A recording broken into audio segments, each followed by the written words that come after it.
और बहुत जरूरी बातें हम आज के सेशन के अंदर कवर करने वाले हैं, जो मुझे लगता है कि एक एसएससी एस्पिरेंट को ध्यान रखनी चाहिए। आप अगर बिगिनर हैं तो आपको ये बात सुननी चाहिए, और अगर आप एक प्रो पर्सन हैं और अभी जो है मेंस के अंदर जा रहे हैं तो भी आपको ये बातें सुननी चाहिए, क्योंकि आज जो मैं चीज बता रहा हूं ना ये हर व्यक्ति को इंप्लीमेंट करनी है। यूजुअली मुझे नहीं लगता कि अभी तक किसी भी टीचर ने ये बात आप लोग को बताई होगी।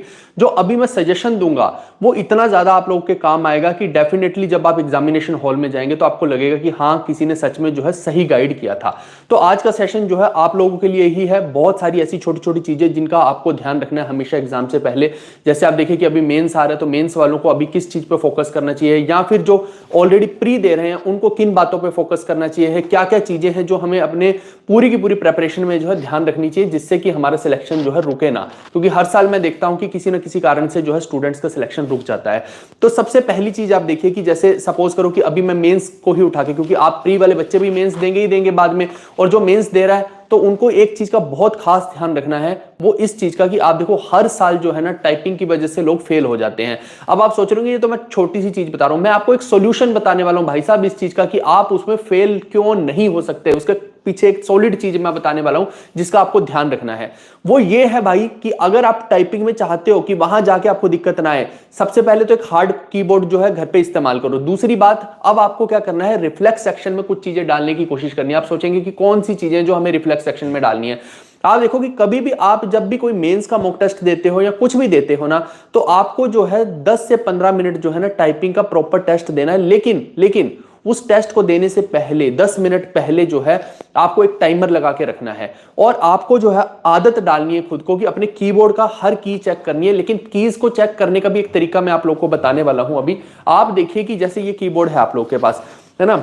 अब आप देखो सारी कीज तो आप चेक करोगे ही करोगे, ए से लेके जेड तक वाली, है ना, मेन तो वही है। लेकिन और कौन सी कीज है जो सबसे ज्यादा इंपॉर्टेंट है वो भी सुन लेना। एक तो ये स्पेस बार अगर आपका काम नहीं किया तो आपका पेपर धुल जाएगा, ये 100% है, यानी स्पेस बार को ढंग से देख लेना। मैं आपको बहुत जरूरी है इसीलिए बता रहा हूं, नहीं तो नहीं बताता, और हर साल ये इशू आ रहा है। दूसरा आप देखिए कि एक शिफ्ट जो होता है ना, शिफ्ट को हमेशा चेक कीजिए, क्योंकि इससे जो लेटर है कैपिटल में लिखा जाता है, और अगर आपका शिफ्ट वहां पे काम नहीं किया, ये हर साल हो रहा है। मैं बता रहा हूं, अभी लेटेस्ट का एग्जांपल बता रहा हूं, अभी सीएचएसएल के अंदर हुआ है और बच्चे बहुत सारे बाहर हो गए और रो पीट रहे हैं बाद में, और उनका कुछ भी नहीं बन रहा है। तो यही हाल चलता रहेगा, कोर्ट कचहरी के चक्कर लगाते रहोगे और कुछ नहीं बनने वाला फिर बाद में, ठीक है। तो वो जो 10 मिनट आपको मिलते हैं ना, उसके अंदर ये जो शिफ्ट वाला चीज है ना, ये आप जरूर चेक कीजिएगा, क्योंकि ये बार बार यूज होगी। दूसरा एक और चीज कि जो इसके अंदर कोमा होता है, कोमा और सेमीकोलन, इसका भी आपको देखना है, एंड बैक स्पेस। मुझे अभी भी पिछले साल का एक इंसिडेंट याद है, ये जो बैक स्पेस है एक बच्चे का यूं करके दबा रह गया, क्योंकि उसके बटन जो कीबोर्ड के थे वो अंदर को धंस जाते थे, और जैसे ही ये दबा रह गया भाई साहब उसकी आंखों के सामने उसकी बर्बादी हो रही थी, यूं सब कुछ रिमूव हो रहा था और बेचारा वो कुछ कर नहीं पा रहा था। तो ये बहुत बुरा फील होता है भाई जब ऐसी चीज होती है। इसलिए ये चीज को आप ध्यान रखिएगा कि ये जो मेन यहां का सेक्शन है ना, ये जरूर आप चेक करके जाइए, और मेन कीज मैंने आपको बता दी कि कौन सी आपको जरूर चेक करनी है, कुछ भी हो जाए चाहे, ठीक है दोस्तों। इसके अलावा देखिए कि दूसरी मैं सबसे बड़ी चीज आप लोगों को बताता हूं, चाहे आप प्री की तैयारी कर रहे हो चाहे मेंस की कर रहे हो, आपको रात का शेड्यूल ना रख के दिन का शेड्यूल रखना है, और हमेशा जो एग्जाम आप या मॉक टेस्ट आप देते हैं उसको उसी टाइम में करने की कोशिश करो। जैसे अभी मान लो कि मेंस का पेपर आ रहा है, अब प्री वालों को इससे बहुत बड़ी सीख लेनी चाहिए। जितने भी बच्चे प्री में आगे बैठेंगे 2025 में, उनको भी इससे सीख लेनी चाहिए कि भाई साहब मेंस के अंदर देखो 8-10 दिन पहले हमें पता लग चुका है कि आपका जो है लगभग किस टाइम पे किस जगह पे आपका एग्जाम आने वाला है। तो अब जो है आदत 8-10 दिन में बदलनी थोड़ी सी मुश्किल हो जाती है। तो आप शुरू से ही जितने भी प्री वाले बच्चे आदत लेके चलो कि भैया आपका मेंस तो जो है सुबह ही होना है ना, और प्री जो है उतना भी इंपॉर्टेंट नहीं रहता, मेंस ही है सारे का सारा डिसाइडिंग फैक्टर।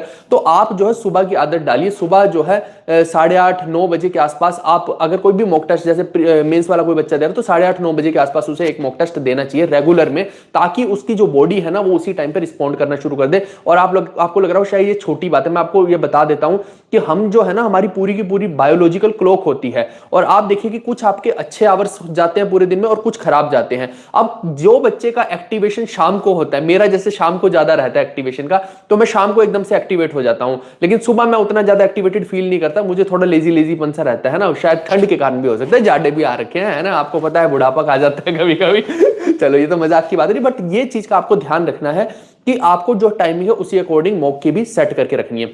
इसके अलावा आप देखिए कि जैसे अभी अगर हम देख रहे हैं तो 2 शिफ्ट में एग्जाम होने वाला है। जब 2 शिफ्ट में एग्जाम जाता है ना भाई साहब, तो दिमाग की दही हो जाती है, स्पेशली मेंस के अंदर। अब देखो कि 18 को जिनका जा रहा है, अब उनका आसान आने वाला है, या जिनका 20 को हो रहा है उनका आसान आने वाला है, ये एक बहुत बड़ा क्वेश्चन मार्क आपके सामने लग जाता है। तो अब ऐसे में देखो कि आपका हो सकता है कि दिमाग खराब होना शुरू हो जाए 18 के पेपर को देखने के बाद, क्योंकि जिनका नहीं होगा वो तो देखेंगे 18 की एनालिसिस को, और जिनका हो गया वो इस बात से दुखी होंगे कि भैया ये 18 वाला पेपर तो लोगों को पता लग गया है, अब जो है अगले वालों को बेनिफिट हो जाएगा। लेकिन यू नेवर नो कि कल को क्या क्या चीज हो जाए, है ना, हो सकता है 20 का ही पेपर टफ आ जाए। सो इस चक्कर में अभी अपने को जो है ध्यान नहीं देना है, ना ही इस चीज में घुसना है। ये फालतू की चीज है जिसको आप घुसेंगे तो अपना दिमाग खराब करेंगे और अननेसेसरी की एनर्जी भी वेस्ट होगी।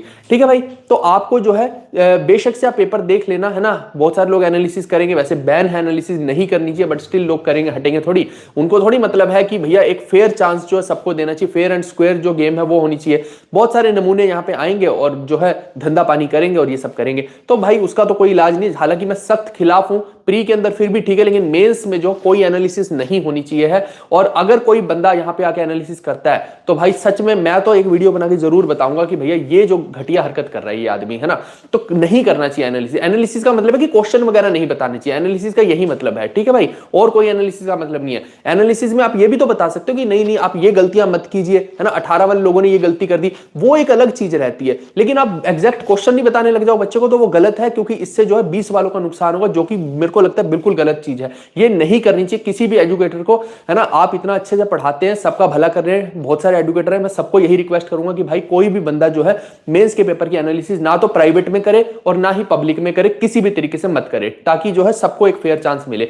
इसके अलावा जितने भी लोग पेपर देने जाते हो, या फिर आप प्री का भी पेपर कोई मॉक टेस्ट देते हो, तो आप क्वेश्चन को स्किप करने की कोशिश करिए करो। हो सकता है कई बार आपको पहली गो में नहीं समझ आ रहा और वो आपका टाइम खराब कर देगा। स्पेशली जो मैथ्स और रीजनिंग है ना, यहीं पे सारा काम खराब होता है, तो इसको आप स्किप कर सकते हैं। और अगर कोई लाइब्रेरी में जाता है तो भाई जब भी पेपर आता है तो लाइब्रेरी में जाओगे, वहां से आओगे, 10 दोस्त मिलेंगे, बीच में चाय पीने का मन होगा, स्नैक्स का मन होगा, तो ये सारी चीजें जो है ना आपका टाइम वेस्ट करेंगे। और अभी जो है एक एक मिनट भाई इतना जरूरी हो रखा है कि आप अफोर्ड नहीं कर सकते हैं।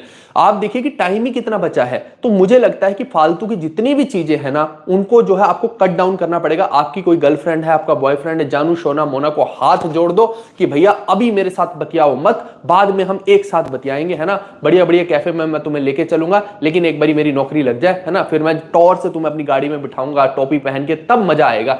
तो जानू भी खुश होगी उसके बाद, है ना। अभी तो तुमसे लड़ती झगड़ती रहेगी, कुछ मतलब नहीं है उसका, तो छोड़ दो कुछ दिन के लिए। और इसके अलावा कुछ लोग ये डिमोटिवेट हो जाते हैं कि भैया मेरा 300 पार स्कोर नहीं आ रहा, अब मैं क्या करूं, है ना। तो आपको जो है ज्यादा इस चीज में अभी फोकस करने की जरूरत नहीं है, क्योंकि अगर आप सिर्फ स्कोर के गेम में उलझ जाओगे तो शायद डिमोटिवेशन हाथ लगेगी। एंड मैं आपको बता दूं कि उस दिन जो है ना बहुत सारे फैक्टर्स होते हैं जो रोल प्ले करते हैं। किस्मत तो रहती ही रहती है 5-10%, है ना, मैंने 5-10% ही बोला है कि आपने जो किया और वैसी वैसी चीज आ गई, सपोज करो जीके के अंदर ही वैसी वैसी चीज आ गई जो आप पढ़ के गए हो, तो वो तो भैया हर किसी की अपनी अपनी किस्मत है, अपना अपना तरीका है, you never know about it. लेकिन आप देखिए कि कुछ कुछ फैक्टर और भी रहते हैं, जैसे माइंड के एक्टिवेशन की बात करें, है ना, या फिर मान लो कि उस दिन किसी को बुखार हो गया और वो उतना अच्छा परफॉर्म नहीं कर पा रहा है, कुछ भी हो गया, है ना, तो वो एक्सटर्नल फैक्टर तो बहुत सारे हैं, लेकिन पढ़ाई जिसकी मजबूत है वो पक्का फोड़ के ही आएगा एग्जाम। 19-20 का फर्क हो सकता है, लेकिन आप बोलो कि 10-20 का फर्क हो जाए तो ये नहीं होगा, ये 100% है। बाकी जो आपको फूड हैबिट्स है वो अपनी ध्यान रखनी चाहिए। एग्जाम के पास जो है आपको पता है कि अभी पता नहीं कितने कितने वायरस है, वो चिंके जो है अपने अगल बगल वाले वो छोड़ते रहते हैं, कभी वो कुछ छोड़ देते हैं, कभी वो कुछ छोड़ देते हैं, उनको भैया पेट ही नहीं भर रहा उनका, है ना। इधर देखो हमारे पुनीत सुपरस्टार का तो भैया वो जो क्या कहते हैं दलदल को खा के ब्रेड के अंदर टोस्ट बना के और उसी से जो है उसका पूरा का पूरा पेट भर जाता है। इन चिंकों का जो है बीमारियां फैला फैला के पेट नहीं भर रहा है। तो ऐसे में जो है भाई साहब थोड़ा सा आपको अवॉइड करना चाहिए बाहर का फूड, और जो है घर का ही खाना खा के अपने आप को तंदुरुस्त रखिए ताकि एग्जाम में जो है अच्छा परफॉर्म कर पाए। ठीक है, तो ये कुछ कुछ चीजें हैं जो मुझे लगता है कि आप लोग को ध्यान रखनी चाहिए, जिससे कि डेफिनेटली आपका एग्जाम जो अच्छा जाएगा।